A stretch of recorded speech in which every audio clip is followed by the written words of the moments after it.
गजाननं भूतगणासेवितं कपितजम्बूफलसारभक्षितम् उमासतं शोकविनाशकारणं नमा विघ्नेश्वरपादपङ्कजं गणानात्मं गणपतिगुं हवामहे कविं कविनुपस्रवस्तवं जयशराजं ब्रह्मणां ब्राह्मणसुतां षण्मन्नुतिभिस्साधनं महागणाधिपतये नमः। वागर्धाविसंवृत्तवागर्धौ प्रतिपत्तये जगतौ पितरौ वन्दे पार्वती परमेश्वरौ गुरवे सर्वलोकानां विषजे भवरोगिणां इदे सर्वविद्यानां दक्षिणामूर्तये नमः। ओम श्री शंभुलिंगेश्वरार्पणमस्तु। పరమేశ్వర స్వరూపమైనటువంటి సభకు నమస్కారం చేస్తూ, మనకి వ్యవస్థల్లో వర్ణ వ్యవస్థ అని ఉంది. ఈ వ్యవస్థ ఏం చెప్తుంది? వర్ణ వ్యవస్థ నుంచి ఏం లాభం సమాజానికి కానీ, సంఘానికి కానీ, దేశానికి కానీ? ఇక్కడ మనకి వర్ణ వ్యవస్థ అంటే ఫస్ట్గా అందరికీ గుర్తుకొచ్చేది కులాలు గుర్తుకొస్తాయి. కులానికి వర్ణ వ్యవస్థకి సంబంధమే లేదు. శాస్త్ర కాలం నుంచి మహాభారత కాలంలో గీతాచార్యుడిగా అర్జునుడికి బోధ చేసేటప్పుడు కూడా శ్రీకృష్ణుడు ఒక మాట చాలా స్పష్టంగా చెప్తాడు. చాతుర్వర్ణమయా సృష్టి గుణాకర్మి విభాగశేహ. అంటే 4 వర్ణాలను నేనే సృష్టించినాను, అది ఏ ప్రతిపాదికన చేసినాను అనే దానికి కూడా ఒక క్లారిటీ ఇచ్చి, వాడి గుణాన్ని బట్టి, వాడు చేసే కర్మను బట్టి వాడిని విభాగంలో చేసినాను నేను. ఇంతకుముందు కూడా సమీక్షించుకున్నాం మనం. ఒక బ్రాహ్మణుడు ఒక పియోన్ పోస్ట్లో ఉన్నాడనుకోండి, మనకి ఉద్యోగరీత్యా శూద్రుడిగా లెక్క వస్తాడు ఆయన. ఒక ఎస్సీ, ఇప్పుడు అంబేద్కర్ ఉన్నాడు సంవిధానకర్త, ఆయన బ్రాహ్మణుడి పని చేసినాడు కాబట్టి శాస్త్ర ప్రకారం ఆయన బ్రాహ్మణుడు అయిపోతాడు. ఇక్కడ మనం వర్ణ వ్యవస్థ అంటే ఫస్ట్ కొట్టుకోవడానికి కులాన్ని తీసుకొని వస్తాం మనం బయటికి. మన కులాన్ని నిందించినారు. కులం గురించి ఎప్పుడు కృష్ణుడు మాట్లాడలేదు. వాడి క్యారెక్టర్ని బట్టి వాళ్ళని విభాగం చేసుకుంటూ పోయినాడు. ఇక్కడ క్యారెక్టర్ అనేది చాలా ముఖ్యం. హిందూ సంప్రదాయంలో ఒక మనిషి గొప్పవాడు కావాలంటే కేవలం గుణం ద్వారానే అవుతాడు, ఇంకే విషయంలో వాడు కాలేడు. అదే ఫారిన్లో ఒక జెంటిల్మెన్ కావాలంటే వివేకానందాడు చెప్పినట్టు ఒక సూట్ వేసుకుంటే ఒక జెంటిల్మెన్ తయారైపోతాడు. కానీ భారతదేశంలో ఒక జెంటిల్మెన్ తయారు కావాలంటే వాడి గుణం, వాడి శీలం చాలా ముఖ్యమైనవి. ఇవి రెండు ఖచ్చితంగా ఉంటే తప్ప ఒక మనిషి ఒక మనీషిగా ఎదగలేడు. మనిషికి తేడా ఏమంటే, మనిషి తన కోసం తాను బతికేవాడు మనిషి. మనీషి అంటే పరుల కోసం బతికేవాడు మనీషి. అంటే శాస్త్ర ప్రకారం ఋషి అని అర్థం. ఎందుకంటే ఋషులంతా ఇంకొకరి సేవ కోసమే తమ పర్సనల్ జీవితాల్ని వదులుకొని తపస్సు చేసి శక్తి ద్వారా ముందు తరాలకు, భావి తరాలకు ఎటువంటి ఇబ్బందులు లేకుండా వాళ్ళు మమ్మల్ని ముందుకు నడిపించే ప్రయత్నం మా మహర్షులు, ఋషులు, దేవర్షులు చేసినారు. ఇక ఈ వర్ణ వ్యవస్థ ఎంత ఖచ్చితంగా ఉంటుంది అంటే మనకి 4 ఉన్నాయి. 1 బ్రాహ్మణ, 2 క్షత్రియ, 3 వైశ్య, 4 శూద్ర. ఈ వ్యవస్థల్ని ఎలా ఏర్పాటు చేసినారు అనేది మనం ఇంతకుముందు చూసినాం. వాడు చేసే పనిని బట్టి, వాడికి ఉండే గుణాన్ని బట్టి కేటగరైజ్ చేసినారు. మళ్ళీ వాస్తుశాస్త్రం కూడా మన భారతదేశంలో హిందూ సంప్రదాయంలో అతి పురాతనమైనది వాస్తుశాస్త్రం. ఏ వస్తువు ఒక ఇంట్లో ఎక్కడ ఉండాలో చెప్పగలిగేదే వాస్తుశాస్త్రం. అంటే ఈశాన్యాన నీళ్ళే ఉండాలి. ఎందుకంటే తప్పు ఉంటుంది. నీళ్లు నైరుతిలో నిలబడినాయంటే ఇంటి లోపలికి ఎంటర్ అయిపోయి బునాదులు పాడైపోయి ఇల్లు పడిపోతుంది. అది ఇంటికి మంచిది కాబట్టి వాస్తుశాస్త్ర ప్రకారం ఈశాన్యానికి వాళ్ళు పెట్టేటప్పుడు కూడా ఒక పక్క స్లోప్ వచ్చేలా పెడతారు. ఈశాన్యం తగ్గుండాలా, నైరుతి ఎత్తులో ఉండాలి, ఆగ్నేయంలో నిప్పు ఉండాలా, వాయువ్యంలో బరుండదు. ఇట్లా చాలా రకాలు ఉన్నాయి. ఇంకా జ్యోతిష్యంలో పోతే చాలా పెద్ద టాపిక్ అది. ఇలాగా ఈ వర్ణ వ్యవస్థకి వాస్తుశాస్త్రానికి సంబంధం ఖచ్చితంగా ఉంది. ఏ వ్యక్తి ఎక్కడ ఉండాలనేది కూడా వాస్తుశాస్త్రంలో చాలా ఖచ్చితంగా చెప్పినారు మనోడు పూర్వీకులు. అందులో చూడండి, ఫస్ట్ బ్రాహ్మణుడిని తీసుకుంటే బ్రాహ్మణుడు ఎక్కడ ఉండాలంటే ఎక్కడైతే నీళ్లు సమృద్ధిగా ఉంటాయో, ఎక్కడైతే నది కానీ, సముద్రం కానీ, లేదా తీర ప్రాంతాలు కానీ, ఏ నది తీర ప్రాంతాల్లో ఈ బ్రాహ్మణుడు ఉండాలి. ఎందుకంటే మ్యాక్సిమం మన నాగరికత అంతా గుళ్ళ మీద ఆధారపడి ఉంటుంది. ఈ గుళ్ళన్నీ ఏ నది పక్కనో, సముద్రం పక్కనో, తీర్థాల పక్కనో ఉంటాయి. ఎందుకంటే అప్పుడు వాళ్ళు ఏదైనా ఒకటి ఆలోచన చేసినారంటే చాలా ఖచ్చితంగా ఉండేది. ఇటువంటి తీర్థక్షేత్రాలలో బ్రాహ్మణులు ఉంటారు పూజ చేయడానికి. మళ్ళీ వాళ్ళు రోజు పూజ చేసుకోవాలా, మడి చేసుకోవాలంటే వాళ్ళు నీటికి దగ్గరగా ఉండాలా. అలాగని వాళ్ళు ఉండాల్సిన ఇల్లు ఎలా ఉండాలా అంటే దాన్ని కూడా బాగా చెప్పింది శాస్త్రం. వాళ్ళు పెద్ద పెద్ద మాడి ఇల్లు కట్టించుకొని ఉండకూడదు. వాళ్ళు ఒక పాక వేసుకొని సముద్ర తీర ప్రాంతాల్లో నీటికి దగ్గరగా, గుడికి దగ్గరగా ఉండాలి. ఎందుకంటే వాళ్ళకి మడి ఆచారం చేసుకునేకి వస్తుంది. మనం చాలామంది ముట్టుకుంటే స్నానం చేస్తారని మనం అనుకుంటాము. కాకపోతే శాస్త్రంలో అది నిజంగా ఖచ్చితంగా చెప్పినారు. ఒక మనిషి మడితో ఉన్నప్పుడు తాకరాదు. వాడిలో ఒక ఎనర్జీ ఫ్లో ఉంటుంది. ఆ ఎనర్జీ ఫ్లోతో ఉన్నప్పుడే ఆయన గర్భాలయంలో మూలమూర్తిని ముట్టడానికి అర్హత ఉంటుంది. ఆయనకి తాకుకుంటూ పోతే పోయి మూలమూర్తిని ముట్టడానికి ఉండదు. కాబట్టి ఆయన మడి చేస్తాడు. ఆయన ఈ మడి ఏమంటే కొన్నిసార్లు అది మోతాదుకు మించి వెళ్ళిపోతుంది. అప్పుడు అది అనాచారంగా మారిపోతుంది. మడి కూడా ముఖ్యమైనదే. అక్కడ మడికి దగ్గరగా ఉంచడానికి ఆ తీర్థక్షేత్రానికి లేదా నీళ్లు పారే ప్రదేశానికి బ్రాహ్మణుడు ఒక పాక వేసుకొని ఆ పాకలో జీవనం సాగించాలా. అది దేవుడికి తను చేసుకునే శుద్ధి కార్యక్రమాలకి అనువైన ప్రదేశం. అక్కడ ఆయన ఉండే నేల ఇసుకతో ఉంది దేవత. బాగా చూడండి, అక్కడ పంట పొలాలు ఏవి పండవు. బ్రాహ్మణుడు ఉండే చోట ఇసుక నేల ఉంటుంది, దగ్గరలో నీళ్లు ఉంటాయి, దగ్గరలో గుడి ఉంటుంది. ఇటువంటి ప్రదేశాల్లో బ్రాహ్మణుడు నివసించాలని వాస్తుశాస్త్రం చెప్తుంది. ఇక రెండవది క్షత్రియుడికి వద్దాం. ఇక ఈ క్షత్రియుడు ఏం చేస్తాడంటే వీరుడు. ఒక దేశానికి కానీ తన ప్రజలకి కానీ కష్టం వస్తే వెన్ను చూపకుండా శత్రువుకి గుండె చూపించి పోరాడేవాడు క్షత్రియుడైతాడు. మరి ఈ క్షత్రియుడు ఉండే భూమి ఎలా ఉండాలా చూడండి. ఒక మనిషి పోరాటానికి సిద్ధమైనాడంటే వాడి మీద అటాక్లు కూడా జరిగే సంభావన ఉంటుంది. ఈయన కొడుతున్నాడంటే ఈయన కొట్టేవాడు కూడా ఎవడో ఆలోచన చేస్తున్నాడని అర్థం. మరి అటువంటి క్షత్రియుడు ఉండాల్సిన స్థలం ఎలా ఉండాలని చెప్తుందంటే శాస్త్రం, ఎర్ర నేల అయి ఉండాలా.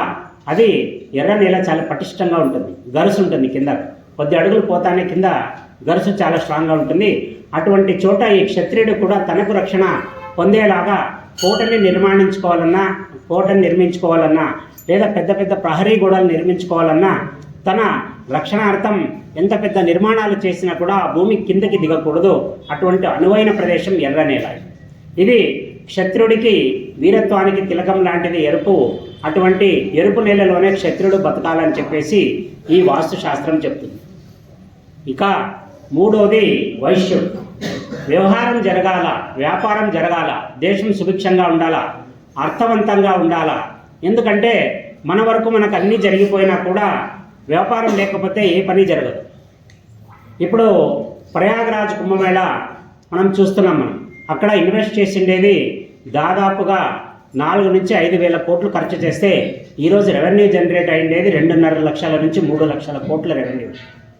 ఒక హిందూ ధర్మం తల ఎత్తి నిలబడిందంటే యావత్తు ఈ సృష్టి యావత్తు జీవాలకి అన్నం పెట్టే ప్రక్రియ మన హిందూ ధర్మంలో ఉంటుంది. చెప్పండి, 5,000 కోట్లు ఎక్కడా, 3 లక్షల కోట్లు ఎక్కడా? ఒక హిందువు వాడు అనుకుంటే ఏదైనా చేయగలడు, ఆర్థికంగా దేశాన్ని పరిపుష్టి చేయగలడు. చాలామంది సూడో సెక్యులరిస్టులు అంటుంటారు, ఇవన్నీ వేస్ట్ అండి, స్నానాలు చేస్తే దేశానికి ఏం లాభం, దేశానికి అక్కడ లాభమే జరిగింది. ఇన్ని లక్షల కోట్లు ఎవడు దానం ఇస్తాడు దేశానికి? ఒక్క హిందువు మాత్రమే తన డబ్బును ఖర్చు పెట్టుకొని ఇక్కడి నుంచి ప్రయాగరాజ్కి ట్రైన్స్ లేకపోతే కార్లలో పోయి దర్శనం చేసుకుని వస్తున్నారు. ఈ కార్యక్రమాన్ని ఒక్క హిందువు మాత్రమే చేయగలడు. వాడు జనరేట్ చేయగలడు, ఇవ్వగలడు, దాన్ని మెయింటైన్ చేయగలడు.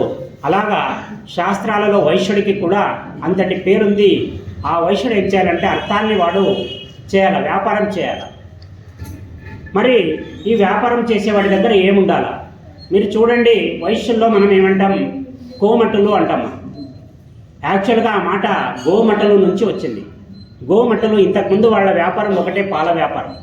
వాళ్ళు ఏం చేసేవాళ్ళంటే గోవుల్ని ఎక్కువగా కట్టుకొని తద్వారా వచ్చే పాలు, పెరుగు, వెన్న, నెయ్యి వీటిని తీసి వ్యాపారం చేయడం. అలాగా వాళ్ళు గోవుల్ని పెంచుకుంటూ మఠాన్ని స్థాపించి గోమటలు పోయి వ్యవహార నామంలో కోమటలు అయిపోయింది. వాళ్ళకి వ్యవహారం బాగా తెలుసు, పాలను ఎక్కడ అమ్మాలా, పెరుగును ఎక్కడ అమ్మాలా, నెయ్యిని ఎక్కడ అమ్మాలా. అలాగా వాళ్ళకి వ్యవహార దక్షత వాళ్ళ రక్తంలోనే ఉంటుంది. కాబట్టి ఈ వైశ్యులు ఎక్కడ ఉండాలా అంటే పచ్చని పొలాల కాడ ఉండాలి. ఎందుకంటే ఆవులు, గేదెలు ఇవన్నీ ఎక్కడ బాగుంటాయంటే పచ్చని పైరులు ఉండే చోట ఇవి ఆరోగ్యంగా ఉంటాయి. అవి సృష్టిగా పాలిస్తాయి, పాలిస్తేనే వ్యవస్థ నడుస్తుంది. కాబట్టి వాళ్ళు ఉండే ప్రదేశం పచ్చగా ఉండాలని వాస్తుశాస్త్రం చెప్తుంది. వైశ్యుడు అందుకే పచ్చని స్థలాల్లో ఉండాలి. ఇక శూద్రుడికి వచ్చే లోపల శూద్రుడు ఎక్కడ ఉండాలి? శూద్రుడు అంటే ఈ పైన 3 వ్యవస్థలకి సహాయం చేసేవాడు. వీళ్ళలో వీళ్ళు కొన్ని పనులు చేసుకోలేరు, ఆ పని ఈయన చేయగలడు. అందుకు ఈ శూద్రుడికి ఎక్కడిచ్చినారు ప్లేస్ అంటే నల్లరేగడి ఇచ్చినారు, నలుపు భూమి. ఎందుకంటే వీళ్ళకి వర్షాపాతం తక్కువ ఉన్నా కూడా, నీళ్లు తక్కువ వచ్చినా కూడా ఆ పంట పొలాల్లో జోము తీసుకొని పంటలు పండాలి. రెండోది, ఈ నల్ల భూమి నుంచి కొనడానికంటే క్రయ విక్రయాదులు చేయడానికి, ఆయన భూమి అమ్మాలన్నా కొనాలన్నా ఆయనకి పెద్ద పెద్ద భూములు, మేలు భూములు తీసుకోవడానికి ఇబ్బంది కాబట్టి ఆయనకు అనుకూలంగా ఉండేలాగా నల్లరేగడి భూమిని కొనడానికి, అమ్మడానికి తనకి స్థాయికి మించి పోకుండా ఈ నల్ల భూమిలో ఉండాలని చెప్పేసి ఈ వాస్తుశాస్త్రం ఆయన్ని అక్కడ పెట్టింది. ఇది కాలాంతరంలో ఎలా అయిపోయిందంటే ఒక ఆచార వ్యవహారంలో మారిపోయి వాళ్ళని తీసుకొని భూమికి సంబంధం లేకుండా ఊరు బయట తీసుకునే వ్యవస్థ వచ్చేసింది. ఇక్కడ దేవుడు కానీ శాస్త్రం కానీ ఎవరిని వేరు చేసి చూడలే. మీకు ఇంతకుముందు కూడా చెప్పినాను, బ్రిటిష్ వాడు మొట్టమొదటిగా స్కూల్ స్టార్ట్ చేసినప్పుడు లండన్లో మన భారతదేశంలో 7,32,000 గురుకులాలు ఉన్నాయి. వాడు ఇక్కడ కాలు పెట్టడానికి ముందు, అక్కడ వాడు కాన్వెంట్ స్టార్ట్ చేయడానికి ముందు. మనం గొప్పగా చెప్తాం, పిల్లలు ఎక్కడ చదువుతారంటే కాన్వెంట్లో చదువుతారంటే. కాన్వెంట్ అంటే అర్థం తెలుసా మీకు? ఒక తండ్రికి ఒక తల్లికి పుట్టలేనటువంటి వాడు, ఎవరికి పుట్టినాడో తెలియనటువంటి వాడిని ఒక అనాథ శరణాలయంలో వేసేదారు. ఈ యూరోపియన్ కల్చర్లో అది ఎక్కువ ఉంది. ఎవరు ఎప్పుడు ఎక్కడుంటారో తెలియదు. అటువంటి పిల్లలు పుట్టినప్పుడు వీళ్ళకి పేరెంటల్ గైడెన్స్ ఉండదు. అంటే తల్లి తండ్రి ఎవరనేది ఆ పిల్లలకే తెలియదు. వాళ్ళని తీసుకొని పోయి అనాథ శరణాలయం వేస్తారు. మరి ఇటువంటి పిల్లలకి చదువు ఇవ్వాలి కదా, వీటిని తీసుకొని పోయి, ఇట్లాంటి పిల్లల్ని తీసుకొని పోయి ఒక చోట వేసేవాళ్ళు, వాళ్ళకి చదువు నేర్పించాలని చెప్పేసి ఆ స్థలాన్ని మనం కాన్వెంట్ అని వ్యవహారం చేసేవాళ్ళం. ఇప్పుడు మనం గొప్పగా చెప్తాం, నా పిల్లలే కాన్వెంట్లో చదువుతారు, నా పిల్లలు కాన్వెంట్లో చదువుతా అంటే వాడికి అబ్బా అమ్మ తెలియని వాడే చదువుతాడు. మనకి చాలా విషయాల్లో బ్రిటిష్ వాళ్ళు ఎలా ఇంజెక్ట్ చేసేసినారంటే, మనమే గర్వంగా గొర్రెలని చెప్పుకునే స్థాయికి తెచ్చేసినారు. నేను గొర్రెనే, నేనే గొర్రెని.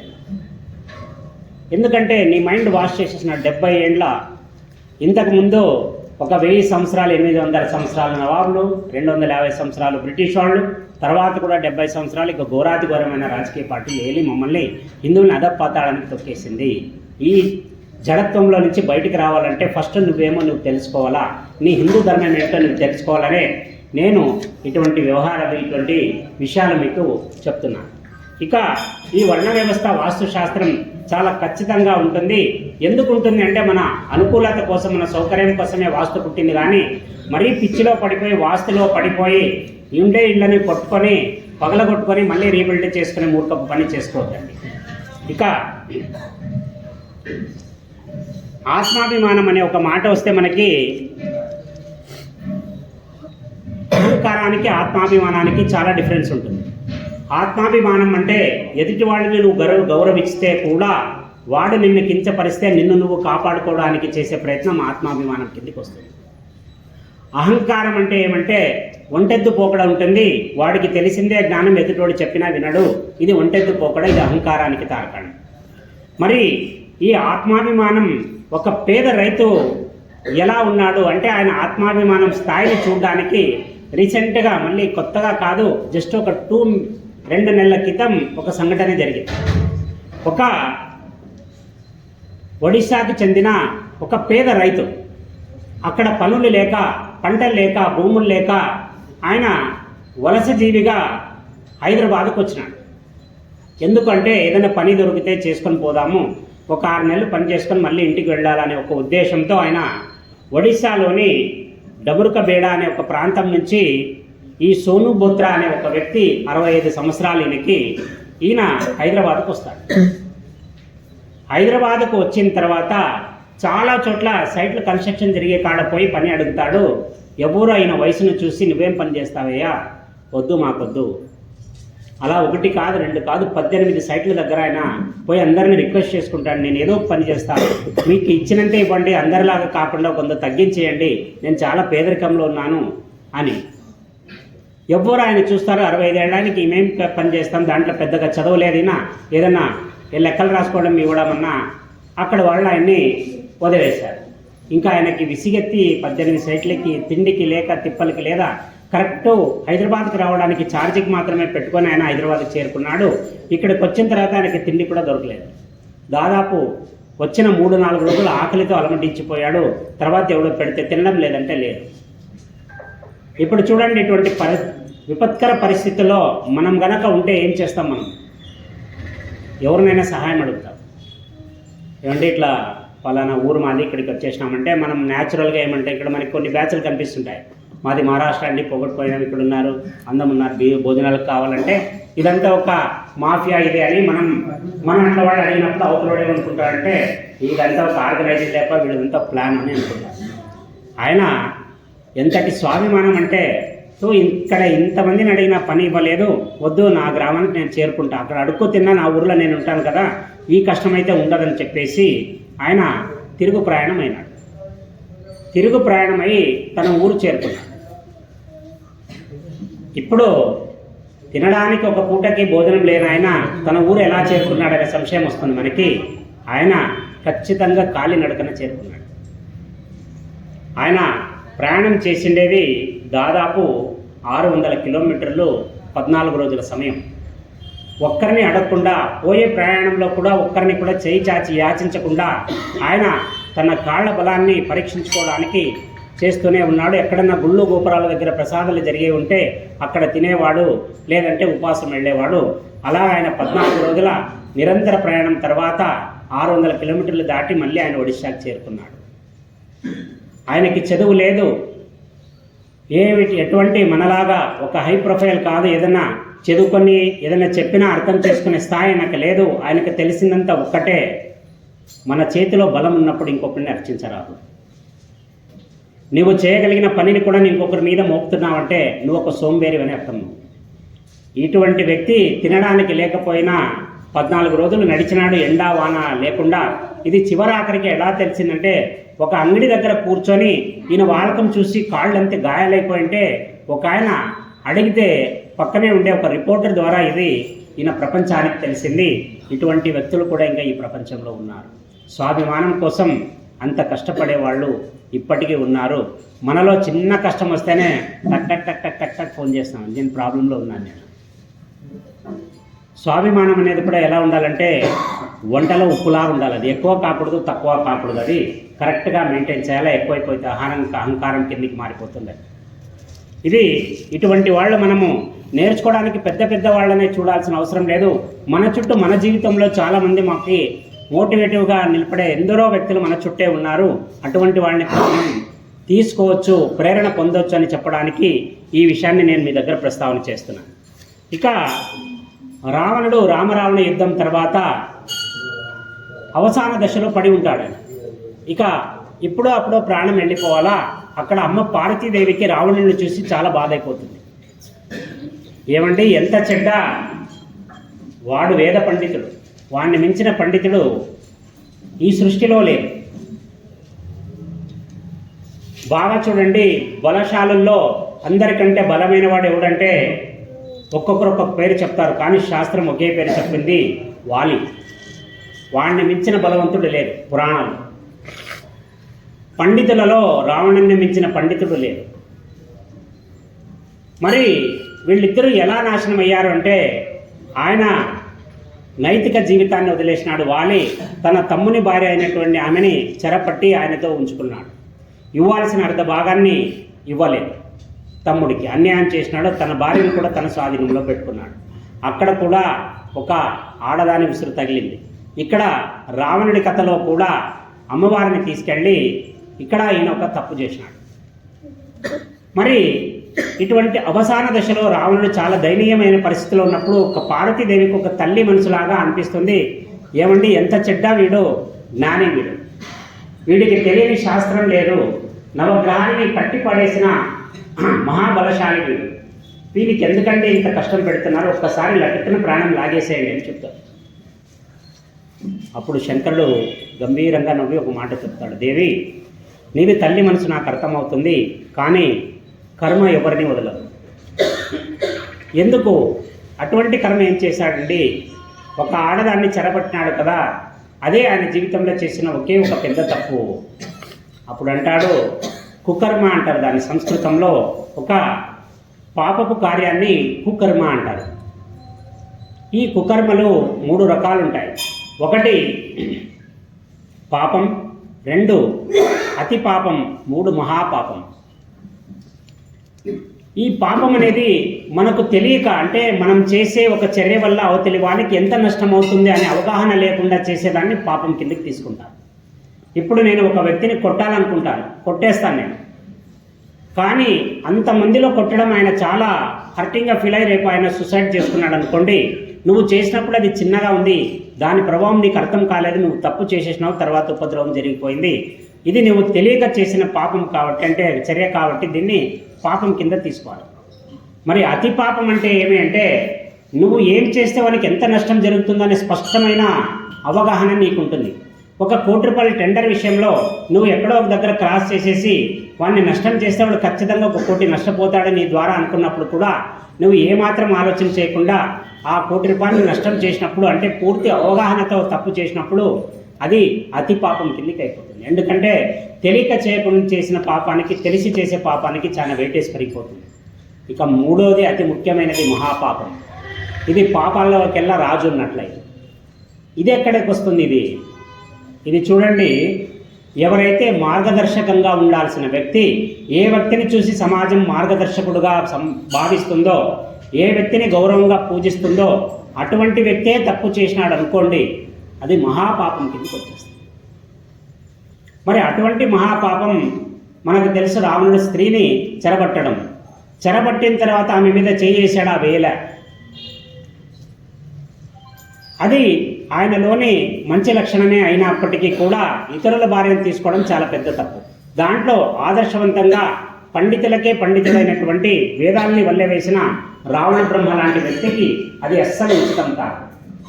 మరి అటువంటి పెద్ద తప్పులు చేసినాడు.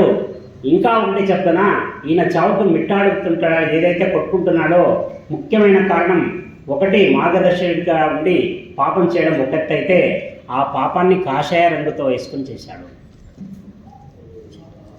బాగా ఆలోచించండి. ఒక భిక్షుకుడి వేషంలో వస్తాడు రావణుడు దానం తీసుకోవడానికి. ఈ కాషాయ రంగుని వేసుకొని వచ్చినాడు. నీకు తెలుసో తెలియదో, మనం ఒక వ్యక్తి చేసే తప్పు ఒక వ్యవస్థని భ్రష్టు పట్టిస్తుంది. అలాగా ఈ వ్యక్తి పాపం చేసింటే పోయేదేమో, దానికి పరిహారం దొరికేదేమో, ఈయనకి ఎందుకు పరిహారం దొరకకుండా అయిపోయింది? అంతటి పెద్ద వీరుడు జ్ఞాని ఇప్పుడు ఇలా ప్రాణం కోసం కొట్టుమట్టాడుతున్నాడంటే ఏకైక కారణం కాషాయం ధరించి పాపం చేయడం. ఇది ఏం చేస్తుందంటే, నెక్స్ట్ జనరేషన్లో కాషాయం ధరించిన ప్రతి వాడిని దొంగగా చూడడం మొదలు పెడతారు ఆడవాళ్ళు. ఎవరు 3 దాట్లు అంటే 3 అడుగులంటే 3 అడుగులు వేసి దానం చేయడానికి కూడా ముందుకు రాలేని పరిస్థితి సృష్టించినాడు వీడు. అంటే వీడు అవమానం చేసింది వాడిని కాదు, ఒక వ్యవస్థని కాదు, ఈ కాషాయం ధరించే ప్రతి ఒక్కరిని అవమానించినందుకు వాడు ఇంతటి కష్టాన్ని అనుభవిస్తున్నాడు పార్వతి. ఈ విషయం నేను మీ దగ్గర ఎందుకు ప్రస్తావిస్తున్నానంటే, మనం కూడా శివదీక్షలో ఉన్నాం స్వాములు. మనకి ఒళ్ళో మైకం వచ్చేస్తుంది. మనకి నన్ను అడగడానికి వచ్చినప్పుడు, స్వామి రేపు మాల వేసుకుంటానన్నప్పుడు అందరూ వంగే ఉంటారు. స్వామి రేపు మీరు ఎన్ని గంటల కంటే అన్ని, ఒకే ఒక్కరోజు మాల వేసుకున్న తర్వాత స్వామి ఎందుకు వస్తుంది అర్థం నాకు చాలా హర్టింగ్ అనిపిస్తుంది. ఎందుకంటే మనం చేసేది దీన్ని అహంకారాన్ని గడప దగ్గర పెట్టేసి తల ఉంచుకొని గుడి దగ్గరికి వచ్చి దేవుడిని దర్శనం చేసుకొని తల ఉంచుకొని బయటికి వెళ్ళి నీ వ్యవహారం ఏమైనా చేసుకో, మాకు సంబంధం లేదు. నువ్వు రాజకీయమే చేస్తావు లేదా వ్యాపారమే చేస్తావు, బయట మనలో ఈ అహంకారం వల్ల ఏమవుతుందంటే, నువ్వు చేసే ఒక చెడు కర్మ ఒక వ్యక్తి చూసినాడు అనుకోండి, ఒక వ్యవస్థ భ్రష్టు పట్టిపోతుంది. వీళ్ళేం శివదీక్ష స్వాములప్ప ఇంత గలీజు, రోడ్లో అరుచుకుంటూ పోతారు, రోడ్ల మీద నిలబడి టీలు తాగుతారు. ఇప్పుడు ఎక్కువగా వస్తుండే కంప్లైంట్ అదే. స్వామి అప్పుడు కనీసం ఎవరైనా వస్తే దాపెట్టుకుంటుంటే, స్వామి ఇప్పుడు రోడ్డుకు అడ్డం నిలబడి టీలు తాగుతున్నారు, లేదా ఇప్పుడు అడ్వాన్స్డ్ వర్షన్ వచ్చింది మా స్వామి వాళ్ళు అని చెప్పింది. ఇప్పుడు శివదీక్ష 2.0 నడుస్తూ ఉంది. ఇంకా కొన్ని రోజులకి రస్తా రోకో చేసి కూడా టీ తాగిపోతారు చూసుకోండి. దాన్ని కూడా ఒక క్రెడిట్గా ఫీల్ అయిపోతున్నారు. రోడ్డు మీద నిలబడి టీ తాగుతున్నావు, ఎందుకు చేస్తున్నావు? రోజు 365 రోజులు చేసే పనిని ఒక్క 41 రోజులు కంట్రోల్ చేసుకోలేదు. టీ తప్పడం నేను కూడా 10 సార్లు తాగుతాను ఇంట్లో చేయించుకొని, బయట ఎక్కడ టీ తాగుతాను. అది వేరే. ఎందుకంటే మన బట్టల్ని మమ్మల్ని పట్టిస్తుంది. నువ్వు సివిల్లో ఉన్నప్పుడు కూనీ చేయి, నేను అడగను, అది నీ వ్యక్తిగత విషయం. అది కానీ దీక్షలో ఉన్నప్పుడు ఒళ్ళు దగ్గర పెట్టుకోవాలా. మనం చేసే ప్రతి పనిని ఇంకొకరు చూస్తూ ఉన్నాడు. చాలామంది కౌంటర్ చేయడానికి వెయిట్ చేస్తూ ఉంటారు. పర్టికులర్గా శంభులింగేశ్వర గుడి భక్తులు అంటే అందరికీ ఒక చూపు ఉంటుంది. నీలి కన్ను మిమ్మల్ని ఎప్పుడూ చూస్తూ ఉంటుంది. మీ వ్యవహారం బాగుండాలా, మీ మాట తీరు బాగుండాలా, వీలైతే అవతలని గొప్పగా చేయండి. దీక్ష వరకు వాడే గొప్పవాడు అనుకోండి, మీరు తగ్గండి, ఏం కాదు. మమ్మల్ని గొప్పవాడు చేసేవాడు గర్భాలయంలో ఉన్నాడు, వాడు నిన్ను ఖచ్చితంగా గొప్పవాడు చేస్తాడు. ఈ మనిషి చేసే గొప్పవాడు చేస్తాడో లేదో తెలియదు. భగవంతుడు అనుకున్నాడంటే నువ్వు పడుకున్నవాడిని తన్ని లేపి నేను పెద్దవాడిని చేస్తాడు. ఆ నమ్మకంతో ఉండండి, సమయస్ఫూర్తితో ఉండండి, సమయానుసారంగా ఉండండి, మితంగా మాట్లాడండి. ఆర్గ్యుమెంట్ వస్తే ఒకటే సూచన, అవతలి వ్యక్తి నిన్ను కౌంటర్ చేస్తున్నాడని నీకు తెలిసిందా, అక్కడి నుంచి 2 చేతులు ఎత్తి ఓం నమః శివాయ అని చెప్పేసి బయటికి వెళ్ళిపోండి. వాడు ఏమన్నా అనుకో. ఇవి ఎందుకు చెప్తున్నానంటే పర్సనల్ బిహేవియర్ అనేది ఈ శివదీక్షలో చాలా ముఖ్యమైన అంశం. ఇది మనం దాన్ని తప్పి ఇంకా మిగతా ఏమేమో చేసేకపోతున్నాం. మనం ఏది రాదు. నీకు సంస్కారం ఉండే చోట విద్య నిలబడుతుంది, సంస్కారం లేని చోట నువ్వు ఎంత పెద్ద పాండిత్యం ఉన్నా టైంకి నీకు గుర్తుకు రాదు, నువ్వేమీ చేయలేవు. ఇక 5 minutes. ఇక మనం పెద్దోళ్ళు కథ చెప్తుంటారు. మనకి కథ చూడండి, ముసలోళ్ళు ఉండే ఇంట్లో బాగా కథలు ఉండేవి. ఇప్పుడు సేఫ్టీగా ముసలోళ్ళంతా తీసుకొని పోయి అనాథాశ్రమంలో వేసేస్తాను. అవి మళ్ళీ దొబ్బితే మా పిల్లలకి ఆడొస్తుందేమో. అప్పుడు పిల్లలు మూతి పెట్టుకొని మాకంతా మా ఎవ్వ నమ్మలేన తొమ్ములు తీసుకొని నోట్లోకి వేసుకొని నమ్ములుతుంటే మా బొక్క నమ్మలేదు, అవ్వ మాకి అవ్వ. ఇప్పటికినా అట్లేస్తే చీ అంటారు పిల్లలు. ఎందుకంటే మన సంస్కారం అలా ఏడ్చింది. వాళ్ళు అలా నమ్మడం, చరవణం చేసి తాంబూలాన్ని ఇవ్వడం వల్ల చాలా రకాల మెడికల్ బెనిఫిట్స్ ఉన్నాయి. మాకు అప్పుడు బోధన అంతరా ఆకొక్క వేసుకోకూడదు, చదువు రాలంటుండే. మేము విడిచకపోతే ఇంకా నమ్మలేని దాంట్లో కొంచెం తొమ్ములు తీసి నోట్లోకి పెడతాడు, తీసుకోండి. అన్ని రకాలుగా అప్పుడు వాళ్ళు మనకంటే చాలా అప్డేటెడ్లానే ఉన్నారు. వాళ్ళు మనలాగా చెప్పుకోలేదు, డబ్బా కొట్టుకోలేదు, మనం డబ్బాలు కొట్టుకుంటున్నాం అంతే. వాళ్ళకి మనకి తేడా ఏమంటే ₹1 చేసి ₹100 పబ్లిసిటీ చేసుకునేది మన అలవాటు అయితే, ₹1000 చేసినా ఒక్క మాట కూడా చెప్పలేని పెద్ద గుణం అప్పుడు వాళ్ళు చేసినారు. వాళ్ళు చెప్పే కథల్లో ముసలోళ్ళు ఉండే ఇంట్లో రాత్రిపూట పడుకోవాలంటే భార్యాభర్తలు కలిసి ఒక చావిడిలో ఉన్నప్పుడు ఈ పిల్లల్ని ముసలోళ్ళు పక్కన వేసుకునేవాడు. అప్పుడు పిల్లలు పడుకోరు మామూలుగా, అవ్వ ఏమైనా కథ చెప్పవా. ఇవి ఆ ముసలోళ్ళు కథ చెప్పడం వల్ల అందులోని ఒక నీతి ఆ పిల్లలకి తెలియకుండా వాళ్ళ బ్రెయిన్లోకి ఫీడ్ అయిపోయింది. పడుకునేటప్పుడు వాడు ఆలోచన చేస్తూ పడుకునేవాడు. రామాయణంలో, మహాభారతమో, శివపురాణమో ఇంకొకటి చేసి వాడు నైట్గా ఒక మంచి ట్రాన్స్లోకి వెళ్ళిపోయి అక్కడ పడుకుంటాడు. పెరగడం కూడా చాలా బాగా పెరుగుతారు అటువంటి పిల్లలు. మరి ఈ కథల్లో మనకి ఎక్కువగా వినిపించేదేమి, కథ అంతా అయిపోతుంది. అప్పుడు ఒక మాట అంటారు ముసలోళ్ళు, కథ కంచికి మనం ఇంటికి. ఇప్పుడు వాళ్ళు ఎవరున్నారు, అందరు ముఖాలు చూస్తున్నారు. నా వయసు వాళ్ళు అయితే వింటారు. ఇప్పుడంతా యంగర్ జనరేషన్ ఉంది, మీకు కథలు చెప్పే అవతాతలు కూడా లేదు, మీ దురదృష్టం అది. కథ కంచికి మనం ఇంటికి అని చెప్తారు. అంటే క్లైమాక్స్లో ఒక మంచి శుభం కార్డ్ ఎట్లా పడుతుందో సినిమాలో, మనకి కథలో ఒక శుభం పార్ట్ రావాలన్నప్పుడు కథ కంచికి మనం ఇంటికి అంటే ఇంకా పండుకోవాలి, అయిపోయింది, కథ కంప్లీట్ అయిపోయింది అని అర్థం. మరి నీ ఊర్లో ఉన్నాగా తీసుకొని పోయి కథలన్నీ కంచిలోకి ఎందుకు ఇడుస్తున్నారు అనే ఒక సంశయం వస్తుంది. ఇది నాకు పిల్లప్పటి నుంచి ఉంది. నాకు ఏదో అదృష్టానికి గుణ దొరికింది ఆన్సర్. నేను ఎందుకు సప్త మోక్షపురులు అని 7 ఉన్నాయి. ఆ 7లో కంచి కూడా ఒకటి. దాంట్లో పూరి ఉంది, కాశీ ఉంది, హరిద్వార్ ఉంది. ఇలాగా 7 సప్త మోక్షపురులలో కంచి కూడా ఒకటి చాలా ముఖ్యమైన ప్రదేశం, తమిళనాడు. కంచిలో లేని దేవుడు అంటూ లేదు. ఇటువంటి దేవుడు లేదు అనడానికి లేదు. కంచిలో ప్రతి దేవుడు ఉన్నాడు, గ్రామ దేవతతో సహా. ఎందుకంటే కంచి నిర్మాణం జరిగినప్పటి నుంచి ఒక్కొక్క దేవుడు అక్కడ కొలువు తీరుతూ వచ్చినాడు. మనకి ఒక కథ సుఖాంతం కావాలంటే మనకి ఇప్పుడు కాలంలో హీరో వచ్చి కాపాడతాడు. అప్పుడు కాలంలో హీరో అంటే ఎవరు అంటే దేవుడే హీరో. ఎన్ని కష్టాలు పడినా, ఏం శాపవశాన అదైనా ఇదైనా కుక్క అయినా పిల్లి అయినా లాస్ట్కి దేవుడు వచ్చి ఒకసారి డష్ అంటే ఆయన మళ్ళీ మామూలు మనిషి అయిపోతాడు. ఇప్పుడు ఈ కథలో హీరో ఎవరు? దేవుడు హీరో. ఏ దేవుడు హీరో? ఏ దేవుడైనా కావచ్చు. శివునికి నేను శివభక్తుడిని, నాకు శివుడు వచ్చి ఇచ్చినట్లు వరం అనిపిస్తుంది. నారాయణ భక్తుడికి శ్రీహరి వచ్చి చేసినట్లు ఉంటుంది. ఇలాగా ఒక్కొక్కరికి ఒక్కొక్క దేవత ఇష్టదైవం ఉంటుంది. అలా ఏదో ఒక దైవ కృప ద్వారా ఆ స్టోరీ క్లైమాక్స్లో ఆనందమయంగా మారిపోతుంది, శుభం కార్డ్ పడిపోతుంది. కంచినే ఎంచుకోవడానికి అక్కడ మొత్తం దేవతలు అక్కడే ఉన్నారు కాబట్టి కథ క్లైమాక్స్లో సుఖాంతం కావడానికి ఏదో ఒక దేవుడు వాళ్ళకి హెల్ప్ చేసి ఉంటాడు కాబట్టి ఇటువంటి దేవతలందరూ ఉండే ఏకైక ప్రదేశం కంచి. అందుకే కథ కంచికి అంటే అక్కడ నీ ఇంటి దేవుడు ఎవరున్నా ఆయన ఒకసారి చెయ్యి ఇట్లా అంటాడన్న. అలాగా కథ కంచికి అనే మాట ఎందుకు వచ్చిందంటే అక్కడ అన్ని రకాల దేవుళ్ళు ఉన్నారు. ఈ కథ ఆ దేవుళ్ళ ప్రభావంతోనే సుఖాంతం అయింది కాబట్టి కథ కంచికి వెళితేనే సుఖాంతం అవుతుంది కాబట్టి మనకి కంచి ప్రస్తావన వస్తుంది మనకి. అలాగా కథ కంచికి మనం ఇంటికి అనే సామెత ఒక నానుడి మనలోకి వచ్చింది. నిన్నటి నుంచి చాలా ఎమోషన్గా ఉన్నారు సార్.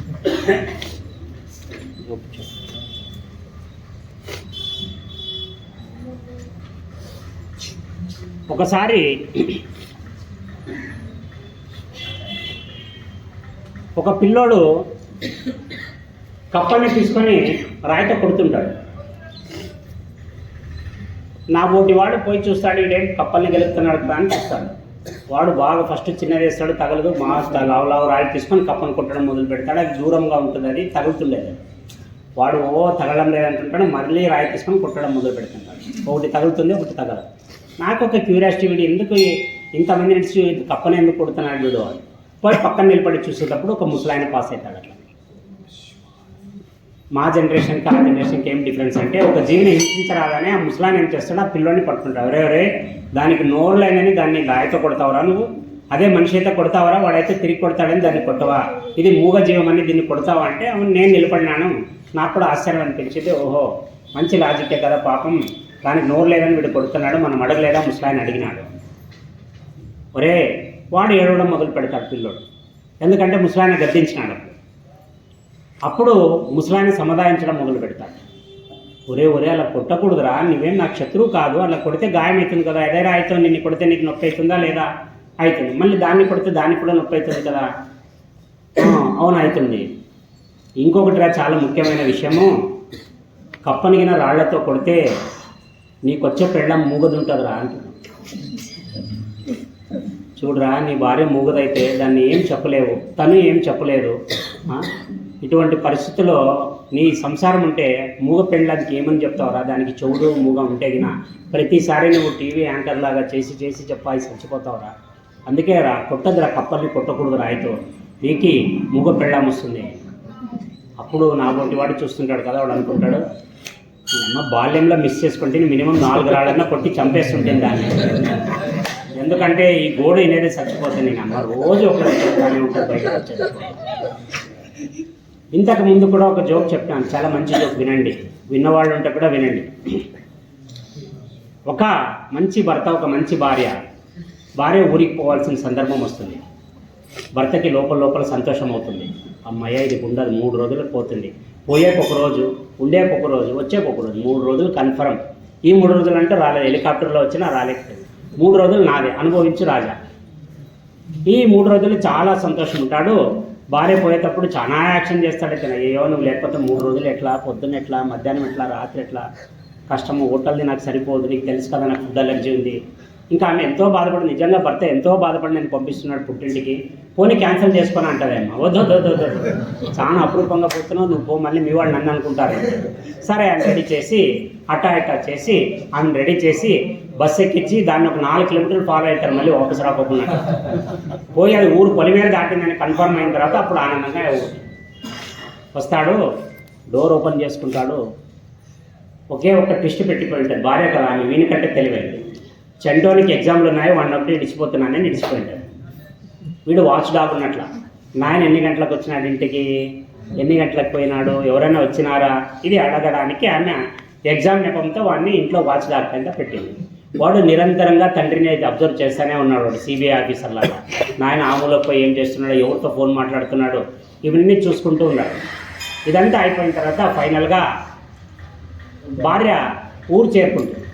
ఏమండి చాలా శ్రమపడి వచ్చానండి, పొద్దంతా టైర్డ్గా ఉంది, మళ్ళీ నేను ఫోన్ చేయలేను, అందుకే ఒకసారి ఫోన్ చేసేద్దాం. బాగా చేరుకున్నావు కదా, అంత చాలు. చెంటోడు తిన్నాడా, తినిపించిన. పండుకున్నాడా, పండుపించిన. అయిపోయింది. ఏమండి ఒక పని చేయండి మీరు, ఏమి ఇంట్లో మిక్సీ ఉంది కదా, ఒకసారి మిక్సీ దగ్గరికి పోండి మీరు. ఎందుకు? మీరు ఇంట్లో ఉంటారా లేదండి, వాడు ఉంటాడు పాపం పిల్లోడు భయపడిపోతాడు నేను లేకపోతే, మీరు వెళ్ళి ఇంట్లో మిక్సీ వేయండి ఒకసారి ఇది అని పెట్టి ఫోన్ మిక్సీ వేస్తాను. రైట్, ఓకే అండి, ఓకే ఓకే, మళ్ళీ రేపు పొద్దున్న ఫోన్ చేస్తాను. సరే, మళ్ళీ పొద్దున్న ఏమండి లేచినారా? ఆమె ఇక్కడ ఉండేదే మీరు అనుకున్నాడు ఆయన, ఊరికే నిమిషానికి అప్డేట్స్ ఇవ్వాలా. లేచినాను, పళ్ళు తోమినాను, ముఖం కడుక్కున్నాను, టీ తాగుతున్నాను, ఇంకా అయిపోయింది. చెప్పినాడు ఏమండి ఒకసారి పోయి మిక్సీ దగ్గర పెట్టి ఫోను ఆన్ చేయరా. మళ్ళీ మిక్సీ 3 రోజులు అయిపోతుంది. ఫైనల్గా ఆమె ఊరికి వచ్చేస్తుంది. భర్త ఇంట్లో కాళ్ళు చాపుకొని పేపర్ చూపుకుంటూ కూర్చొని ఉంటాడు. చాలా రిలాక్స్డ్గా, చాలా సంతోషంగా కూని రాగాలు తీసుకుంటుంటాడు. భార్యకి డౌట్ వస్తుంది, వీడు ఇంత సంతోషంగా ఉండకూడదు, వీడు ఉన్నాడంటే ఏదో చేసినాడనే అర్థం. వీడు బయటకు వస్తానే అయ్యే వచ్చేసినావా అని యాక్షన్ చేసేకపోతాడు. ఫోన్ చేసినాను, నువ్వు లిఫ్ట్ చేయలేదు అసలు, అది ఇది. లేదు నేను ఏదో పేపర్ చదువుకుంటున్నాను, అది సైలెంట్లో ఉంది అని చెప్తాడు. తర్వాత చెంటోడు వస్తాడు, అమ్మ వానికి ఏవో తెచ్చింటే తినేకిస్తుంది. తినేకిచ్చిన తర్వాత ఈ 3 రోజుల నుంచి ఆయన నిరంతరంగా టెస్ట్ చేస్తూ ఉంది కదా, మిక్సీ ఆన్ చేసి ఫైనల్గా ఆమెకు అనుకుంటుంది ఈ మిక్సీ ఉండబట్టి వీడు పద్ధతిలో ఉన్నాడు, లేదంటే వీడు ఏదో చిల్లర పని చేసేవాడే అని మనసులో అనుకుంటుంది. తర్వాత ఈయన ఆఫీస్కి రెడీ అయ్యి ఈయన వెళ్ళిపోతాడు. తర్వాత ఆయన చెంటోడిని లాక్కుంటుంది ఒంట్లో. నాన్న ఏమేమి చేసినాడు, ఎక్కడికి తీసుకుపోయిండా, ఎవరితో మాట్లాడా, వాడు అన్నీ కూర్చోబుచ్చినట్లు వాళ్ళ అమ్మకి చెప్తాడు. అమ్మ నాకు అన్నీ కరెక్టే ఉన్నాడు కానీ అమ్మ ఎందుకో ఏమో 2 రోజుల నుంచి నన్ను పక్కింటి ఆంటీ దగ్గర ఇడిచేసి మిక్సీ బ్యాగ్లో పెట్టుకొని తిరుగుతున్నాడమ్మా. ఎందుకంటే ఆమె ఎప్పుడు అడుగుతుందో తెలియదు. మిక్సీ ఉంటే ఇంట్లో ఉన్నట్ల, మిక్సీ లేదంటే బయట ఉన్నట్ల. వాడు మిక్సీనే బ్యాగ్లో పెట్టుకొని తిరుగుతున్నాడు. అందుకే ఒకరినొకరు పరీక్షించుకోవాలంటే దీనికి సాధ్యం కానిది మనకు ఉండాల్సిన నమ్మకం చెప్పి ఈరోజు ముగించు. మళ్ళీ రేపు